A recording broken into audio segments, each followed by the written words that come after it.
Вітаю! В ефірі «Кримські питання». Проект покликаний повернути тему Криму в український інформаційний простір.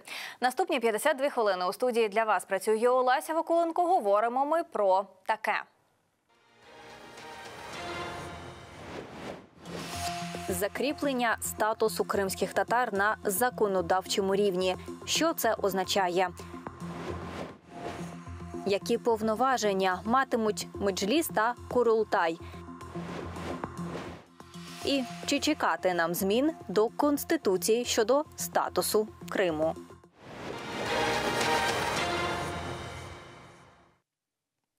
Ну і, власне, через, в тому числі, і заяви голови Меджлісу кримсько-татарського народу Рефата Чубарова на кримській платформі, яка проходила у Загребі, почалися знову активні дискусії щодо кримсько-татарської автономії і щодо того законопроекту про статус кримсько-татарського народу, про який згадував Рефат Чубаров на кримській платформі. Тому ми вирішили пояснити, власне, що означає автономія кримсько-татарського народу, яка може бути, в якій формі вона може бути і які історичні передумови є для неї. Ну і також поговорити про ті представницькі органи кримсько-татарського народу, які нині вже діють.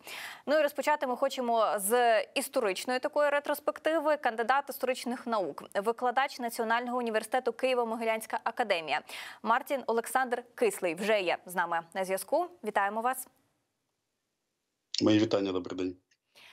Власне, ми говоримо про автономію кримсько-татарського народу, але перед тим хотіли би нагадати глядачам про сам статус кримсько-татарського народу як корінного, який вже закріплений в Законі України про корінні народи, і, власне, пояснити і розповісти саму історію кримсько-татарського народу.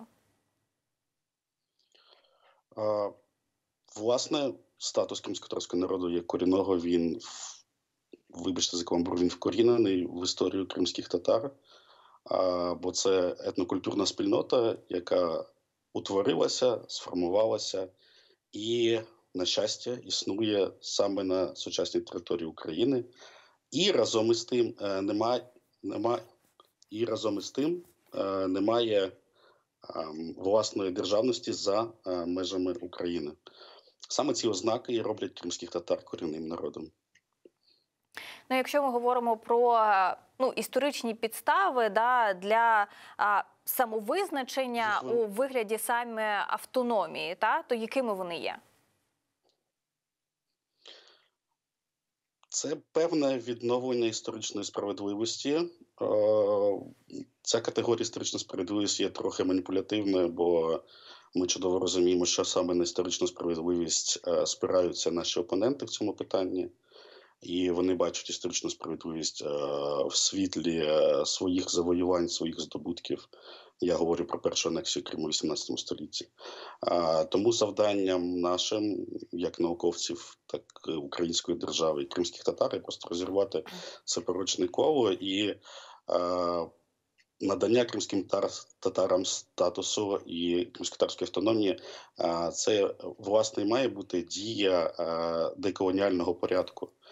Бо історія кримських татар попередніх 3 століть – це історія колоніалізму, це утворення типової імперської колонії на території Кримського півострова, перетворення кримських татар на людський ресурс, так само, як і перетворення їхньої землі на ресурс.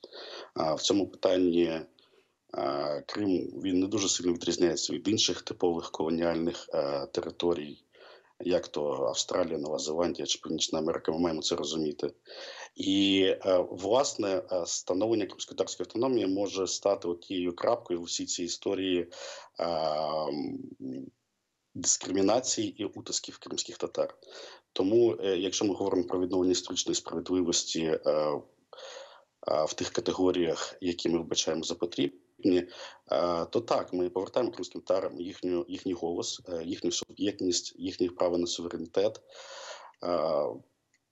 І тут можна вже якось дискутувати до якого періоду, що є взірцем кримське ханство, чи там кримська автономія, чи ще щось. Але на загал це є дуже потрібне не тільки для самих кримських татар, але й насамперед для української держави. Ну, от якраз для розуміння глядачів, як має уживатися та українська державність і кримсько-татарська автономія, адже ми, коли готувалися до ефіру, читали різні думки, і в тому числі була така думка, що автономія суперечить самій державності України.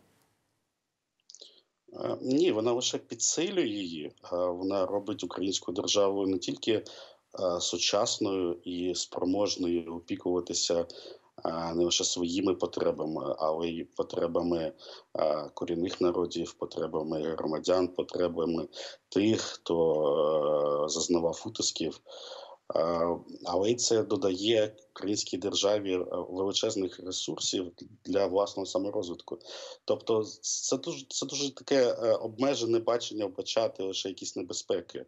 І оті голоси, про які ви говорите, про ймовірні ризики, вибачте, але це просто смішні ризики про те, що там, не знаю, турецький сепаратизм або інші закиди в бік майбутньої автономії, що в які пастки може потрапити українська держава, якщо дасть кримськотатарам автономію. Це абсолютно смішно говорити про те, що Крим приєднається до Туреччини, щось таке подібне. Ми це дуже добре чули в кінці 90-х, на початку нульових в Криму. І знову піднімати ті самі старі наративи про небезпеку втрати Криму через уявні сепаратизми. Після 2014 року ми розуміємо, що є справжнім сепаратизмом. Да? Тому я не вбачаю ризиків для української державності, українського суверенітету, України як унітарної держави у випадку надання кримськотатарської автономії. Ну і в контексті автономії ми також не можемо не згадувати про ті представницькі органи, які нині вже є у кримськотатарського народу. Це Меджліс і Курултай. Чи можемо ми говорити про їх історію і пояснити, коли вони зародилися і коли вони почали функціонувати? Вони зародилися на хвилі буремних революційних подій, так званої, ми її називаємо російської революції 17-го року, але на жаль, обставини склалися так, що ці органи не змогли належним чином проявити себе, хоча потенціал був великий. Але то був час, коли багато малих, так званих малих націй не змогли зреалізуватися.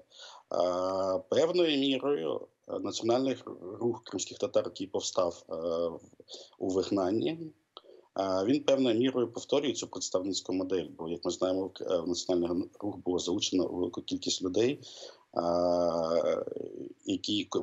де кожен виконував певну покладену на нього роль. І тому після 91-му році, коли було скликано так званий другий Курултай, це те, що відрізняло кримських татар, наприклад, від інших поневолених, дискримінованих, утиснутих малих народів в Радянському Союзі. В них вже був певний ресурс, вже був певний потенціал, було на що спертися. Було з кого скликати цих делегатів Курултаю. І це дуже важливо розуміти, що є оця спадковість і є можливість на щось спертися. І те, що ось ті останні 30 років Меджліс і Курултай були активні і виконували покладені на них обов'язки, це лише полегшує справу повноцінної імплементації кримськотатарської автономії і запровадження її прийняття.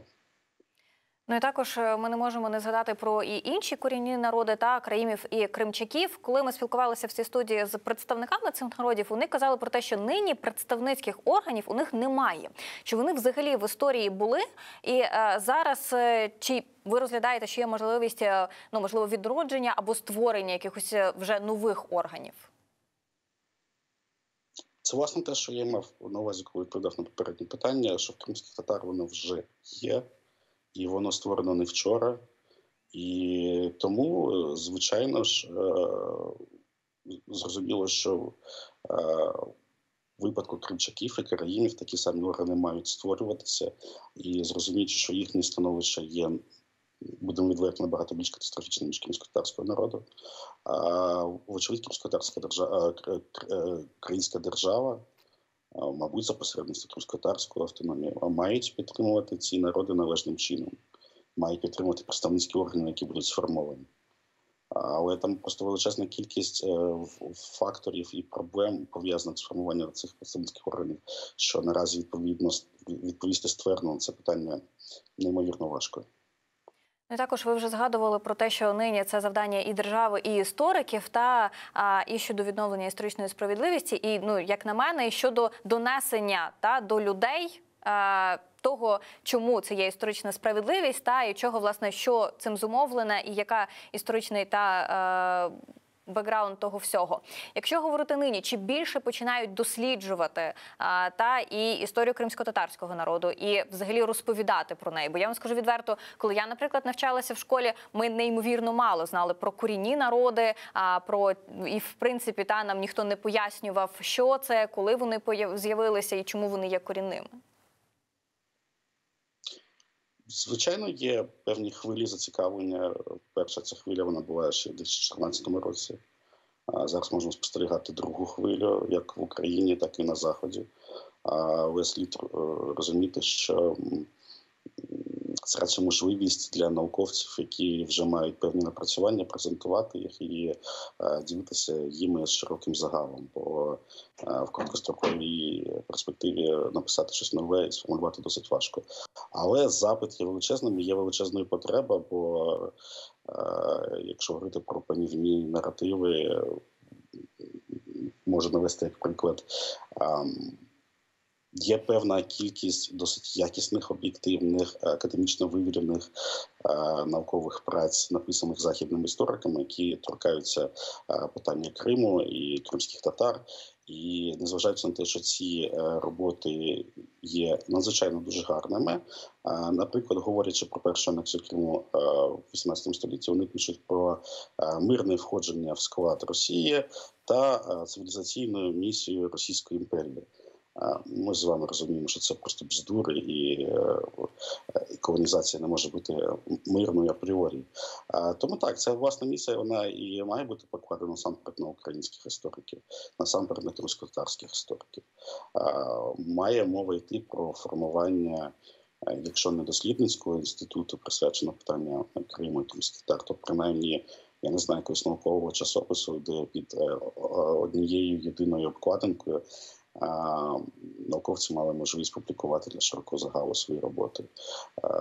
Це так само піджвавило наукову діяльність молодих вчених, бо очевидно, що є та молодь, яка цікавиться і яка би з радістю почала досліджувати.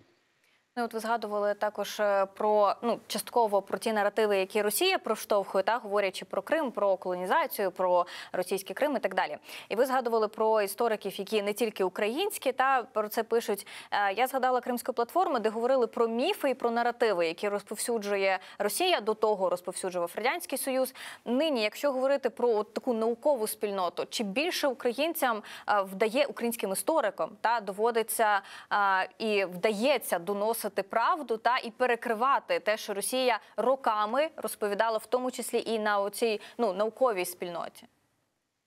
Так, це досить цікавий феномен, що 24 лютого воно абсолютно в ненауковий спосіб змінило сприйняття Росії абсолютно в усіх сферах.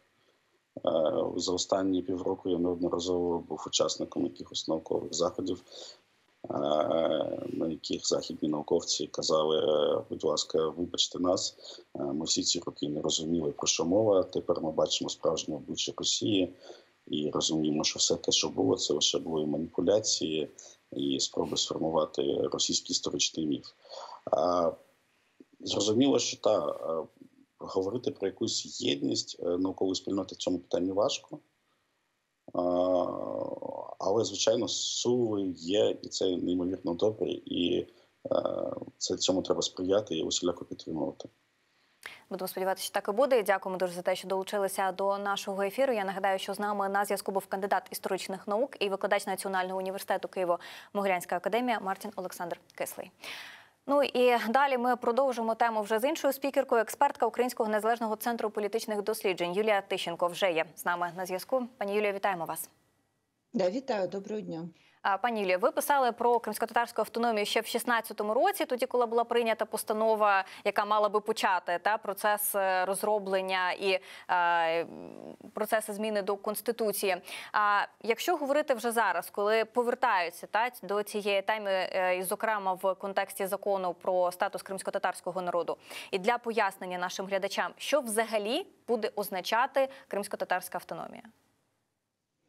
Да, ну дуже дякую на запитання. Я думаю, що нам спільно всім це потрібно визначити направду. Да? Але от дивіться, сьогодні, ну ви згадали там 17-й рік, да? Тобто, ну і раніше ці розмови були, да? І так чи інакше, коли дуже багато сьогодні говориться, що нам не потрібно там жодних автономій, ну може воно, вибачте, і так, але у нас в Конституції, яку ніхто, ну, власне, не змінював, да, є 10-й розділ, там, де позначена Автономна Республіка Крим.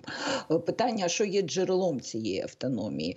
Ну, фактично, коли Кримська автономія створювалась, да, ну, це територіальна автономія, власне, да, тобто фактично її засадничою основою, ну, були тоді, ну, по суті, проросійські, там, кримські комуністичні еліти, які в той спосіб фактично зберегли себе. Да? Тобто вони зберегли такий радянський комуністичний анклав, який, ну, який, власне, проіснував всі ті роки, і існування якого воно дійсно і сприяло значною мірою спробі анексії Автономної Республіки Крим з боку Російської Федерації.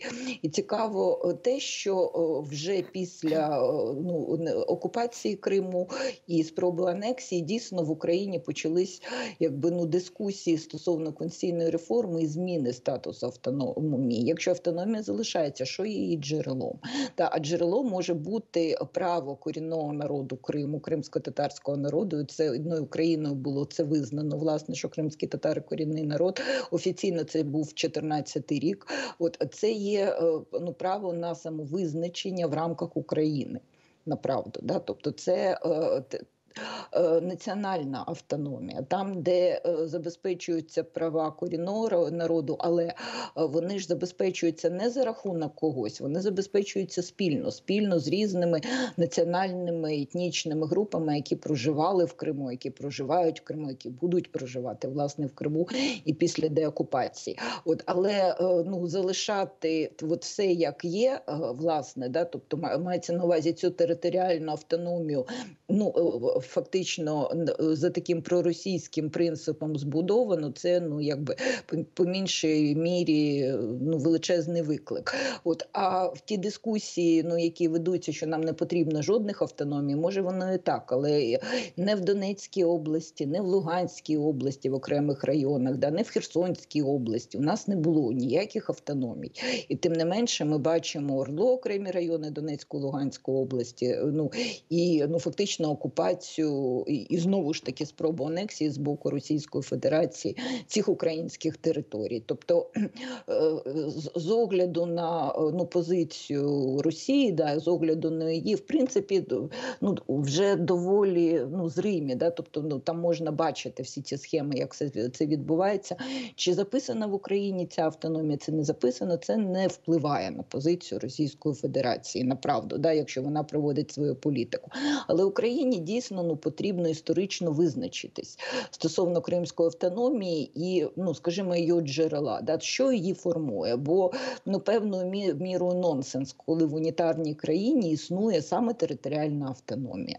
Власне, тобто, оскільки у нас є оцей фактор корінних народів, а корінні народи у нас також фігурують в нашій Конституції в 3 статтях, зокрема, і в першому розділі стосовно прав і свобод людини. У нас є ухвалений був в минулому році з ініціативи президента Зеленського закон про корінні народи. Тобто, звичайно, ми маємо далі цей поступ робити просувати, да, відповідні ідеї.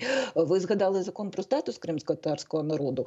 У нас ще в 2014 році та постанова Верховної Ради, це був березень, да, це той надзвичайно складний березень 2014 року, було визначено, що має розвиватись відповідне законодавство і якби законодавчо обумовлені моделі взаємодії уряду, парламенту з цими самоврядними представницькими органами кримських татар, зокрема. Да, сьогодні в нас вже 22-й рік. Тому закон про статус кримськотатарського народу – це фактично якби намагання вирішити цю проблему, це питання. До речі, найперші версії закону про саме в такій формулювання про формулювання про статус кримськотатарського народу, це ще 97-й, 96-й рік, тобто відповідні 1900, да? Тобто відповідні ініціативи, направду, вони ж якби існували в українському парламенті, да?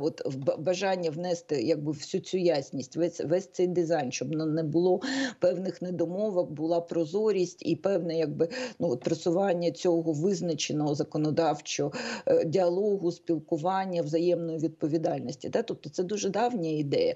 І в силу різних політичних причин, російського лобі, зокрема, да, і в українському, і особливо в кримському парламенті, і в 90-ті роки, і на початку 2000-х нам не вдалося це владнати.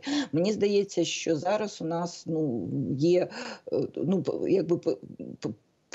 навіть не шанс, да, але це потрібно робити. Потрібно робити, прописувати такого роду речі і знаходити їм законодавче обґрунтування і визначення.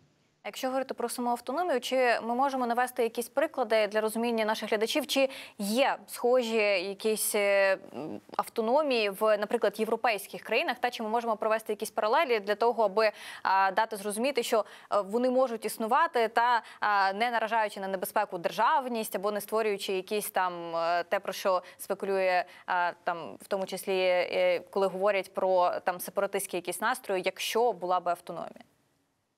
Дивіться, це цікаве питання, тому що в кожній країні, да, і унітарних, зокрема, ці питання там національні автономії, да, національно-територіальні, зокрема. І ці питання дійсно вирішуються по своїх політичних, історичних, різних рецептах. Візьмемо Фінляндію. В неї є засадниче така меншина, яка історично була значимою, яка сприяла становленню фінської державності. Зокрема, це шведська меншина, да, яка сьогодні проживає на території Фінляндії. Там є автономія Аландських островів, там, де компактно територіально проживають представники шведської меншості. І ці Аландські острови, відповідна автономія, якби вона якраз і задумувалась. Розумієте, це як відповідь на те, щоб не було претензій різних сепаратистських рухів, якби, і так далі. Там задовільняються різні представницькі, освітні, і так далі, різні культурні і політичні, власне, права шведської меншини. І це станом на сьогодні головною загрозою Фінляндії, да, і це визначається, і, зокрема, їхній вступ в НАТО це демонструє, це не Швеція. Але в них є якби шведська автономія на Аландських островах. Це саме Російська Федерація. Є автономія, зокрема, це Тіроль, да, мається на увазі Південний Тіроль. Це взаємини між Австрією і Італією. Да, тобто Південний Тіроль – це німецькомовна, да, автономія в складі Італії. Там також доволі широкі. І там є ще ладини, да, тобто іще одна національна меншина в рамках цієї автономії, скажімо, корінне населення, да, корінний народ, власне, який проживав і сформувався в Південному Тіролі. Там також запропоновані певні моделі такої взаємодії, співпраці, політичного представництва. І сьогодні ми не бачимо якихось сепаратистських рухів в цьому регіоні, регіоні, до речі, хоча вони були, і була дуже серйозна ситуація ще в 50-ті роки, там, ну, 40-ві роки і так далі. Тобто є різні приклади, направду. Да? Тобто у нас є проблемні, ну, скажімо, кейси, це ситуація в Іспанії, да? Мається на увазі країна Басків, Каталонія, і там є свої історичні передумови, чому так все сталося, і, власне, чому так відбувається, які впливи, зокрема, і зовнішні, є на відповідні рухи. Тобто, я повторюю, що в кожній країні є, якби, попри ці загальні моделі, свій рецепт, от, і Україні його також потрібно шукати. От, але, ну, от єдине, що можу сказати, та автономія, зокрема, зафіксована в 10-му розділі Конституції, ну, от ми бачимо, до чого от в цьому форматі це призвело. Зокрема, це, ну, фактично така навіть не російська, це була радянська російська автономія, да, з тою системою кристалізації влади, виборів і так далі. Є, зокрема, стосовно гарантування прав корінних народів в Європі, да, у нас в заклику, що корінні народи – це десь дуже далеко. Направду, у нас є такий народ, як Саамі, які живуть компактно в країнах, ну, зокрема в Швеції, Фінляндії і Норвегії, і навіть в Росії там є культа Саамі, да, які в дуже уразливому стані, власне. І от в кожній країні є, ну, також свої моделі, да, взаємин з цим корінним народом. Зокрема, в Фінляндії там регіон Інарі, там є парламент Інарі Саамі, ведеться комунікація, зокрема, з Саамі стосовно різних аспектів економічного розвитку, зокрема, із Євросоюзом також там квоти на їх традиційні, ну, заняття, зокрема, економічні, там, оленина і так далі, і так далі. Але, ну, це цілком європейський досвід. Зараз, як ви вважаєте, чи можуть рушити справи далі, ніж обговорення? Та ви згадували 14-й рік, коли був, ви також згадували 16-й рік, коли була постанова та з зверненням до президента з рекомендаціями розробити та оці зміни до Конституції. Зараз вже така, ну, напевно, третя, якщо не більше, хвиля обговорення можливості такої національної автономії. Зараз, враховуючи всі аспекти, чи ви думаєте, що зараз це може рушити далі і вже бути обговорення та прийняття, і, можливо, вже і зміни до Конституції? Ну, дивіться, це дійсно політичне рішення, власне, да, і мені здається, що, ну, принаймні, степ-бай-степ давайте рухатись. У нас є закон про корінні народи, ну, наскільки я розумію, розробляється закон про статус кримсько-татарського народу, там є питання, ну, стосовно дійсно ефективного, ну, скажімо, розробки ефективних механізмів і представництва кримських татар в органах влади, звичайно, ну, зокрема, в Автономній Республіці Крим після його деокупації, є, якби, бачення певного дизайну, як все це має відбуватись, для того, щоб, ну, взаємоузгоджувати різні інтереси і українців, які проживають в Криму, і там становлять меншість, да? Тобто це меншість в меншині, і так було і до спроби анексії, зокрема, там 23-25% тих, хто ідентифікував себе як українці, якби, ну, проживали в Криму.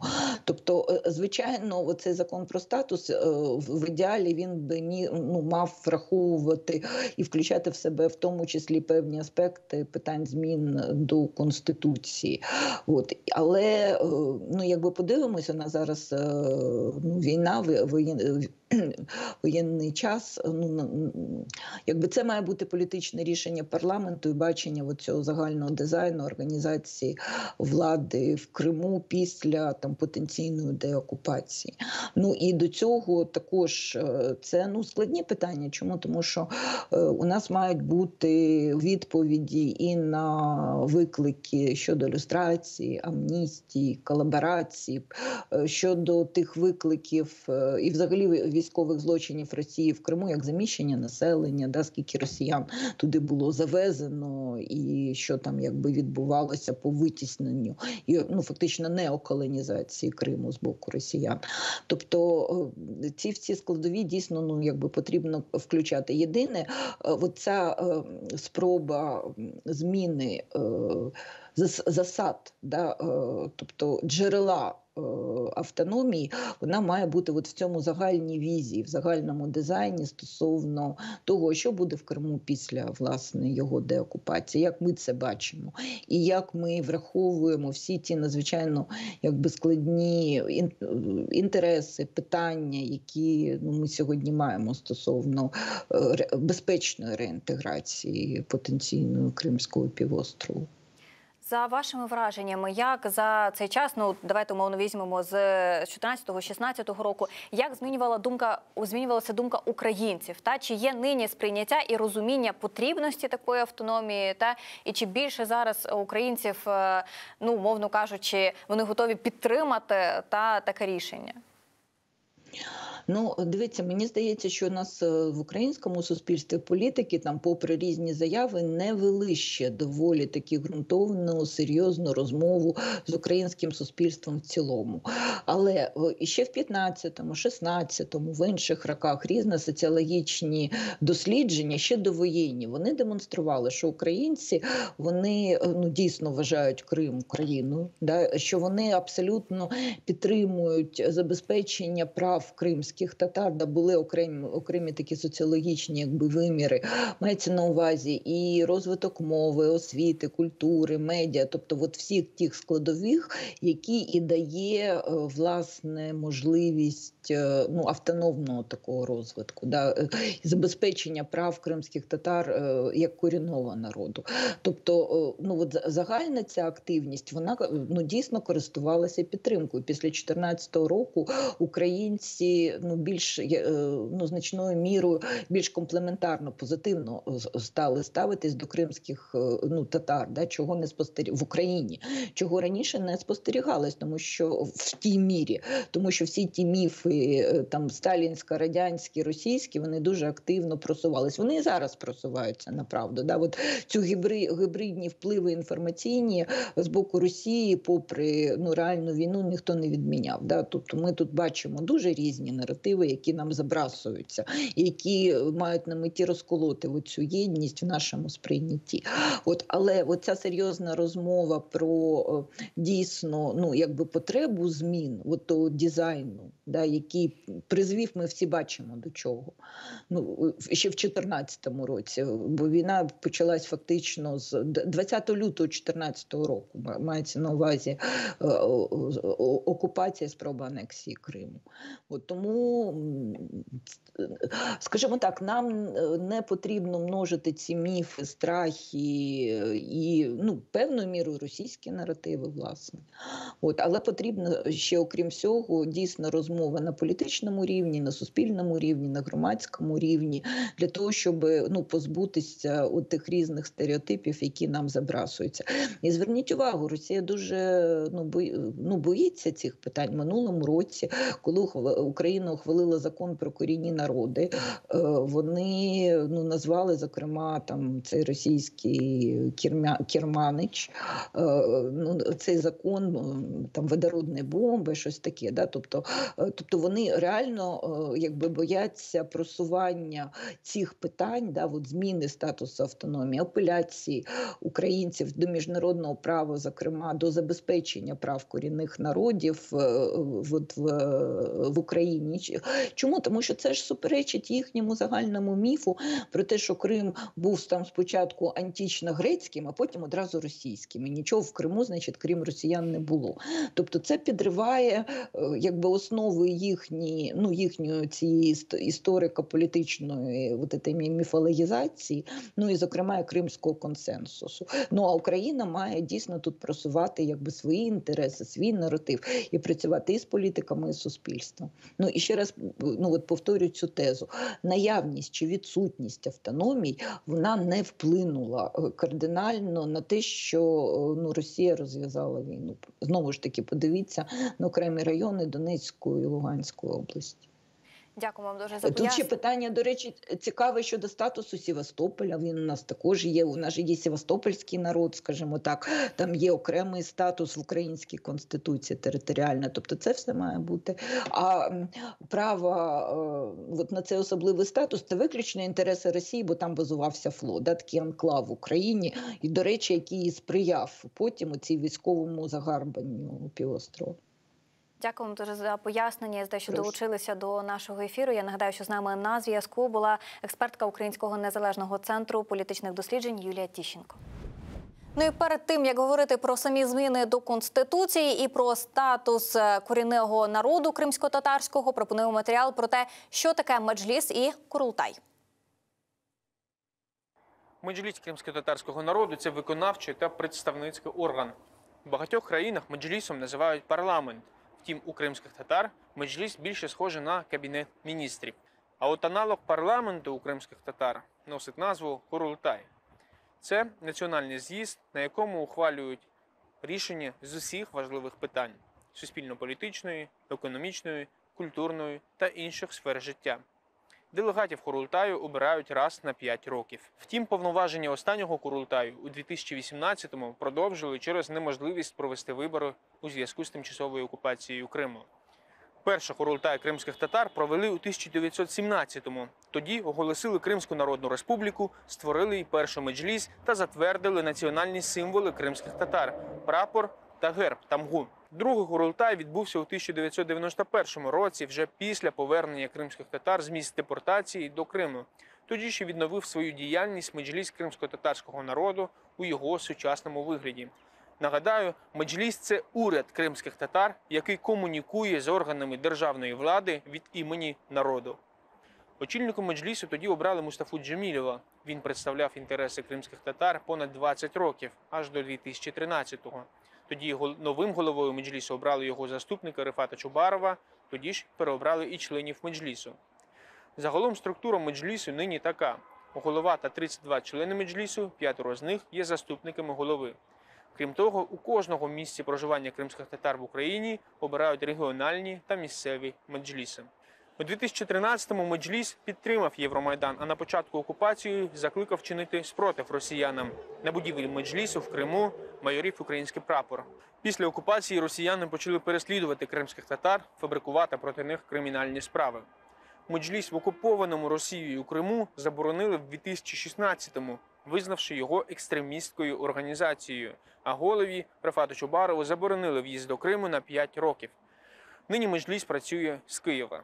А головними функціями їхньої діяльності зараз є подолання наслідків геноциду проти кримських татар, відновлення прав кримських татар, робота над деокупацією Криму, підтримка кримських політв'язнів та їхніх родин, розвиток кримсько-татарської культури та мови.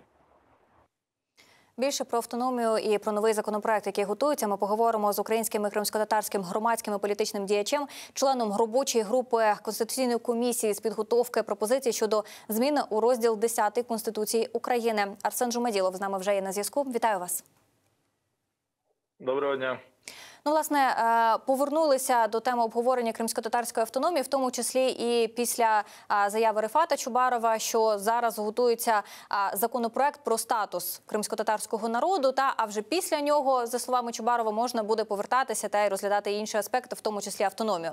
Якщо говорити про цей законопроект, який нині готується, і, за словами Чубарова, вже в найближчий час має бути зареєстрований і прийнятий, то для пояснення глядачам, чим він відрізняється від закону про корінні народи, який вже був прийнятий, і які повноваження він буде давати саме кримсько-татарському народу? По-перше, внесення змін до Конституції, те, з чого почали, це питання, яке не залежить від наявності чи відсутності закону. Це питання, яке залежить від наявності чи відсутності воєнного стану в країні. Бо під час воєнного стану зміни до Конституції унеможливлені. Тому ці два питання я би розділив. Що стосується законопроекту про статус кримськотатарського народу, дійсно такий законопроект напрацьований, дійсно такий законопроект готовий до того, щоб він був розглянутий народними депутатами, принаймні в першому читанні. Цей законопроект покликаний на те, щоб забезпечити кримським татарам відновлення їхніх прав, які постраждали внаслідок геноциду кримськотатарського народу, зокрема депортації 1944 року, а також покликаний на те, щоб реалізувати права кримськотатарського із корінних, що було визначено у тому законі, про який ви згадали, у законі про корінні народи, з тим, щоб цей народ зміг ефективно брати участь у суспільно-політичному житті в Криму після його деокупації. Ну, якщо повертатися саме до змін до Конституції, та зрозуміло, що це не пов'язано окремо, та якщо це розглядати, вперше почали про це говорити, та і була от створена робоча група, членом якої ви були ще після постанови 2016 року. Та як тоді це відбувалося і які результати були тоді? Так, вперше про те, що потрібно змінити Конституцію України в частині 10-го розділу Автономної Республіки Крим, кримські татари почали говорити в 96-му році, відразу після того, як була ухвалена Конституція України. Тому що та Автономна Республіка Крим, яка була утворена як, по суті, подачка містичними і проросійським, по суті, елітам, це був насправді дуже невдалий, немудрий, якщо казати дуже м'яко, крок з боку українського політичного керівництва на той час. Що стосується робочої групи Конституційної комісії, яка була утворена в 2017 році, для того, щоб напрацювати зміни до розділу Автономна Республіка Крим, то дійсно така робоча група працювала з 17 по 18 рік. Проект відповідних змін є, він напрацьований. І, як на мене, щойно завершиться воєнний стан, а він завершиться, ми розуміємо, в тому числі з тим, що Крим буде деокуповано. Ми дуже на це сподіваємось і докладаємо зусиль для того, щоб так і сталося. Щойно воєнний стан закінчиться, і формально, і реально можуть і мають бути ухвалені. Чи мають бути якісь зміни? Адже пройшли вже кілька років пройшло з моменту, як та постанова була напрацьована. Думаю, так. Насправді відкритим питанням залишається статус міста Ах'яр. Це той, що до колонізації Криму росіянами так називався, а після колонізації став називатись Севастополь. От щодо міста Ах'яр є питання, тобто який буде його статус? Чи він буде входити в межі цієї автономії, чи він буде мати окремий адміністративний статус? Я думаю, що це буде дуже серйозно залежати від результатів війни, від того, яким чином реалізовуватись український державний суверенітет на півострові в сенсі його мілітаризації. Якщо це буде повна і беззаперечна наша перемога, і відповідно не буде ніяких обмежень щодо того, щоб там функціонували воєнно-морські сили України, то напевно буде сенс повернутися до цього питання і його проговорити. Що стосується в решті питань, як на мене, незважаючи на те, що минуло вже 4 роки, ті зміни, які були напрацьовані, є актуальними, норми є такими, що будуть адекватно відображати суспільний консенсус про те, яким має бути Крим. Також згідно з закону про корінні народи та корінними народами є кримські татари, кримчаки і караїми. Кримчаки і караїни в кримсько-татарській автономії, яке буде їх місце і чи вони прописані та в цих документах, про які ми говоримо?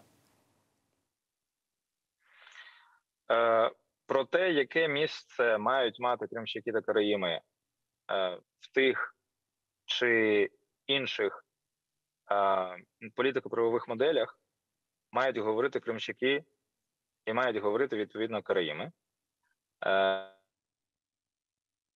І не караїм, відповідно, краще спитати їх. Якщо пояснити, чому саме так я говорю, дуже важливо, коли ми говоримо про корінні народи, слухати, власне, думку корінних народів. Дуже важливо не нав'язувати якесь єдине рішення, яке вбачається чи то логічним, чи то справедливим, чи то послідовним, як таке, що точно має сподобатись цим народам. Відповідно, точно такий самий діалог, який відбувається із кримськими татарами в особі Меджлісу кримськотатарського народу, має відбуватися відповідно з кримчаками і караїмами. Є проблема, яка полягає в тому, що ті організації, які би репрезентувати ці народи в Криму, на відміну від Меджлісу, вони заявили про те, що вони готові співпрацювати із Російською Федерацією. Я сподіваюся, що після деокупації Криму, відповідно, і караїми, і кримчаки зможуть виробити і напрацювати інституційне своє представлення для того, щоб якісно та ефективно взаємодіяти з українською державою. Ну, тобто в тій робочій групі, яка була по конституційної комісії, там не було представників караїмів або кримчаків? Мені просто невідомо, хто станом на сьогодні тут, на материковій Україні, є представником караїмів та кримчаків, і чи сформульований з їхнього боку запит, так як він сформульований кримськими татарами, на те, що статус автономії має якимось чином відобразити їхні права та законні інтереси. Такий запит є з боку кримських татар. Відповідно, у відповідь на цей запит українська держава реагує. Такий самий процес має бути з боку кримчаків та країн.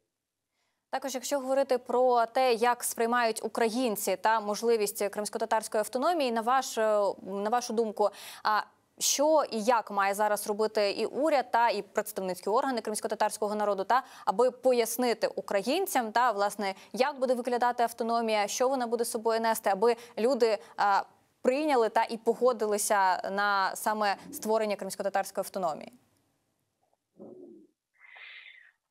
По-перше, ми маємо говорити про цю автономію як про правовий режим, який сприятиме тому, щоб кримські татари подолали наслідки колонізації та наслідки геноциду. І річ у тім, що в унітарній державі немає іншого правового інструменту, окрім як визначення відповідної адміністративної територіальної одиниці як автономії, з огляду на те, що той політико-правовий режим, який буде діяти на цій території, буде дещо відмінним від території України. Наприклад, наведу приклад, це функціонування кримськотатарської мови. В Криму після деокупації кримськотатарська мова має функціонувати поруч із українською мовою, окрім деяких винятків, які мають бути встановлені законом. Ці винятки можуть включати, наприклад, функціонування мов у Збройних силах України та інших військових формуваннях. Це може бути функціонування мови, наприклад, в деяких інших сферах, як от у сфері безпеки.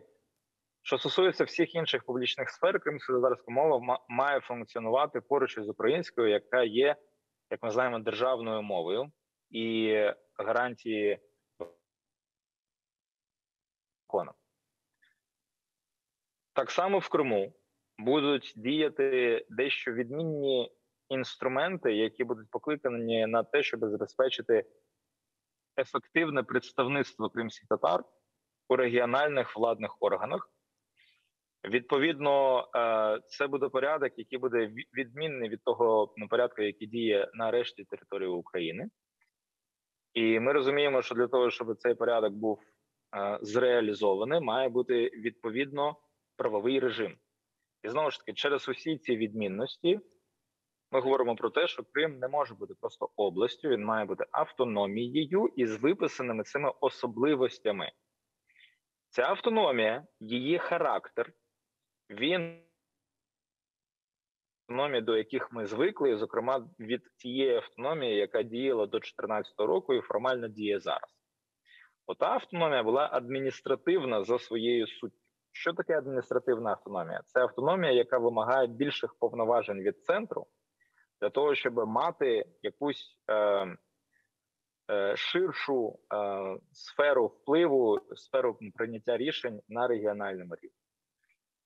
Ця автономія, про яку ми говоримо, вона за своєю суттю не адміністративна, вона за своєю суттю національна. Чи ми вимагатимемо, наприклад, щоб вона при цьому була і адміністративно також, я насправді абсолютно не переконаний. скоріш за все, Крим за областю повноважень в межах тим більше децентралізації, він матиме такі самі повноваження, саме як регіон, як і інші регіони країни. Але при цьому у нас в Криму мають бути ось ці деякі особливості, які будуть характерні саме через те, що йдеться про національний зміст цієї автономії. Коли ми говоримо про створення кримськотатарської національної автономії, ми говоримо тільки шляхом зміни Конституції, чи є ще інші варіанти? Я поясню, бо ми знайшли статтю 16-го року, там інтерв'ю з викладачем Києво-Могилянської академії, в якому він казав про те, що можна без змін до Конституції шляхом тільки прийняття певних законів створити таку автономію. Це цікаво. Я з нею не зустрічався, я не переконаний, що це є правильне розуміння того, яким чином воно зараз побудоване законодавство, тому що адміністративно-територіальний устрій визначається у нас виключно Конституцією України. Конституція України є відповідно розділ, який присвячений саме питанню Автономної Республіки Крим. Без змін до Конституції змінити статус цієї адміністративно-територіальної одиниці, мені видається, неможливо. Зрозуміло, дякуємо дуже за пояснення і дякуємо дуже за те, що долучилися до нашого ефіру. Я нагадаю, що з нами на зв'язку був український кримськотатарський політичний і громадський діяч, член робочої групи Конституційної комісії з підготовки пропозицій щодо змін у розділ 10 Конституції України. Ну і на цьому ми будемо завершувати наш ефір, але тільки на сьогодні. Передивитися нашу програму можна також на нашому каналі YouTube «Суспільне Крим», на наших діджитал-платформах. Побачимося вже наступної суботи.